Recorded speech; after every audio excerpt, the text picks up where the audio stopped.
Ladies and gentlemen, environmental pollution is not a humanity treason for us, but it is a humanity treason for all of the living things in this world. Hi and Assalamualaikum warahmatullahi wabarakatuh. You are currently with me, Sayyidah Musfirah binti Kamarul Shukri, in my final year project presentation, which supervised under Associate Professor Datin Dr. Anis Asmat, entitled Relationship Analysis between Air Pollution Index, API, and PM10 temperature, humidity, wind speed by inverse distance weight IDW and ordinary least square OLS in Klang Valley from 2015 to 2016. Ladies and gentlemen, one of the most hazardous air pollutants to the ecology system and health is including particulate matter with a diameter less than 10 micrometer, which known as PM10. In Malaysia, one of the most unforgettable episodes of air pollution is the haze, which is increasingly recognized as a serious worldwide environmental and public health concern.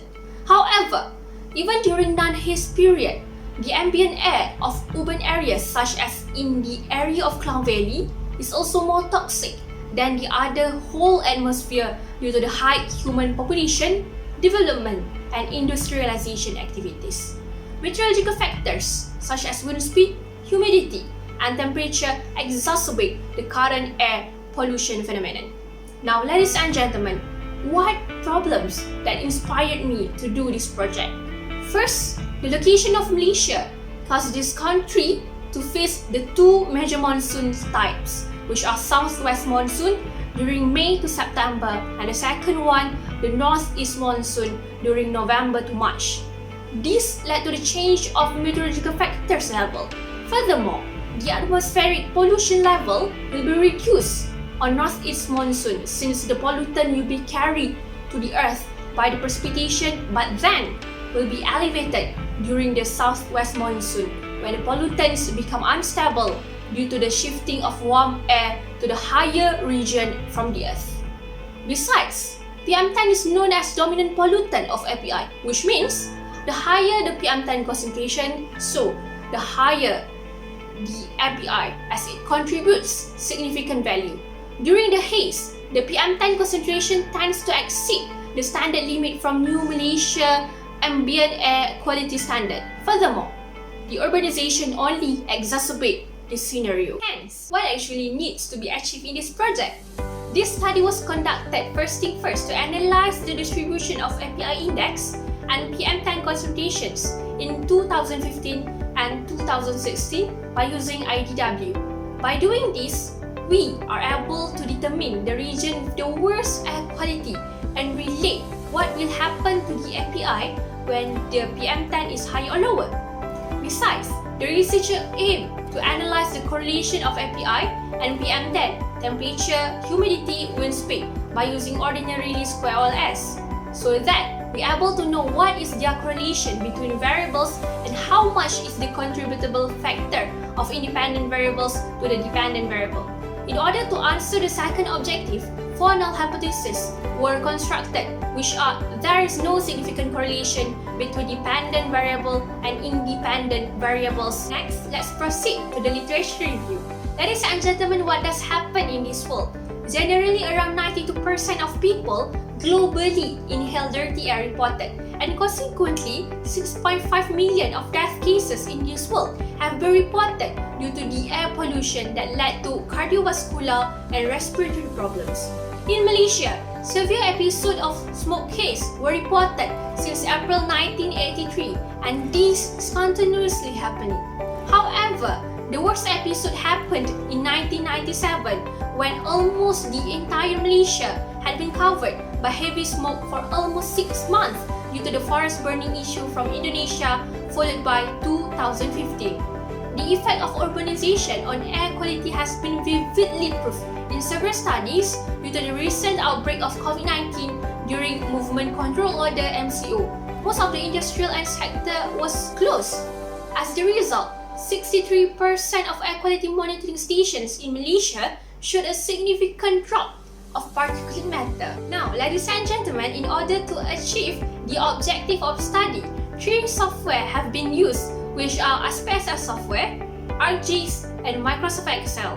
This is because SPSS software was used to carry out the descriptive analysis and data cleaning, while by using ArcMap, the researcher able to carry out the spatial interpolation analysis of IDW.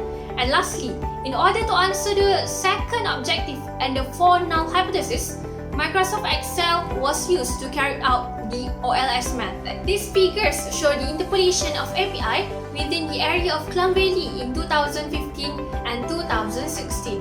Meanwhile, these two figures show the interpolation of PM10 concentration in Klang Valley from 2015 to 2016. Based on the spatial analysis, this study found that the best air quality was noticed in November 2016 within the area of Kuala Selangor. This is because the value of API and PM10 concentration are 25 to 36.31 and 42.42 to 47.75 micrograms per cubic meter respectively. Generally, Kuala Selangor was revealed as a suburban area with the lowest population compared to another region of Klang Valley. Multiple studies has proved that the PM10 concentration will observe increasing as the population density is higher. This might be why Kuala Selangor was analysed as the region with the best air quality frequently.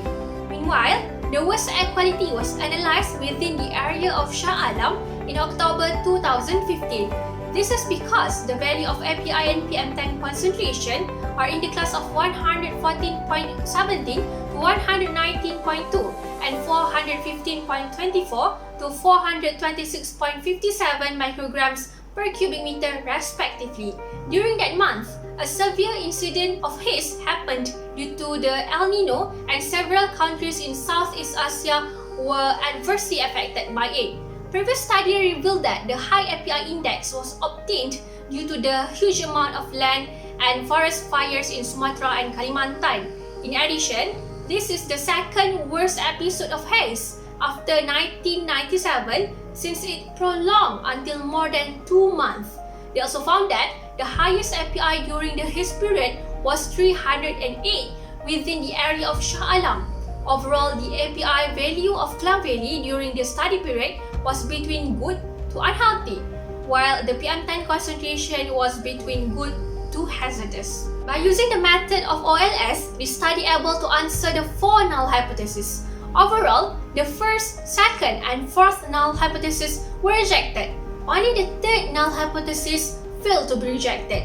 This is because the p-value between API and PM10 temperature, wind speed were below 0.05 respectively. However, the p-value of API and humidity is above 0.05.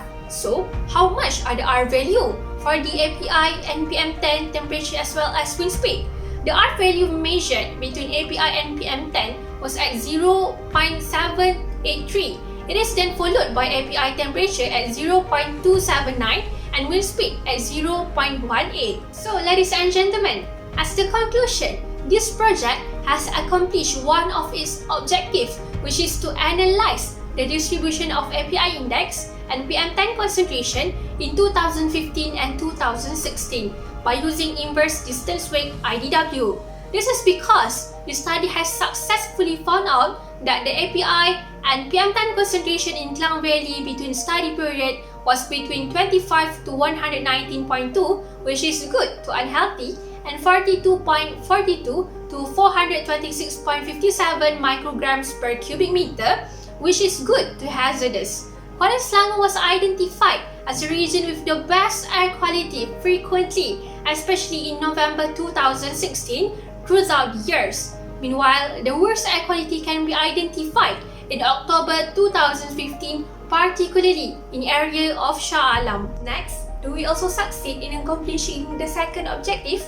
Yes, we are, ladies and gentlemen. Why? Because this study able to analyze the correlation of API and PM10, temperature, humidity, wind speed by using ordinary least square OLS. First, there is a high positive correlation between API and PM10. Secondly, there is a low positive correlation between API and temperature.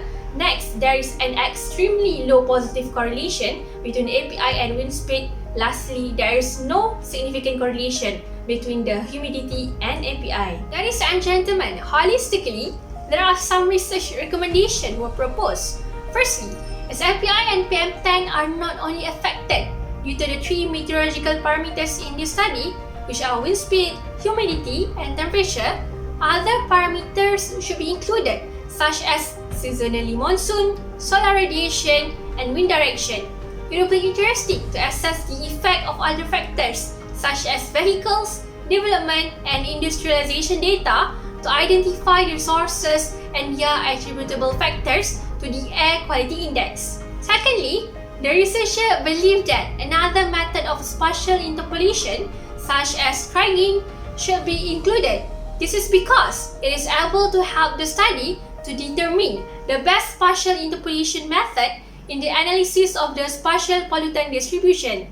And finally, instead of using the secondary data, primary data should be used to analyze the correlation between API or pollutants and the meteorological factors in order to reduce the missing data issue and to ensure that it is updated as well as its authenticity is being taken care during data acquisition. I guess that's all from me. Thank you so much and please have a nice day ahead.